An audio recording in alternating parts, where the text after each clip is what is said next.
Syederalun pasukan pertahanan Rusia menembakkan rudal Iskander M di zona operasi militer khusus.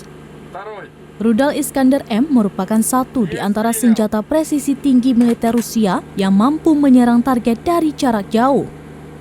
Penembakan rudal Iskander M tersebut dibagikan akun Telegram resmi Kemenhan Rusia pada Kamis 4 Agustus 2022.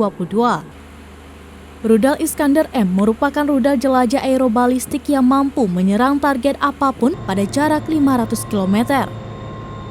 Sistem peluncur rudal Iskander M disamarkan agar tidak terdeteksi musuh. Semua kontrol serangan dilakukan di dalam stasiun peluncur rudal Iskander M.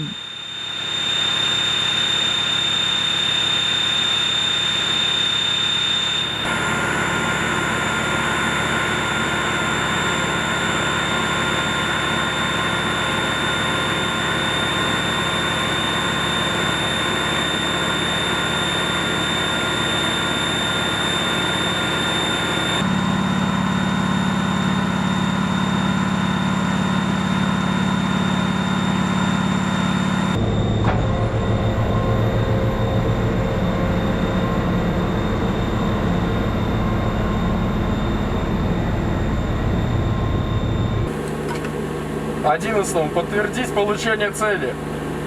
Подтверждаю, выполнять.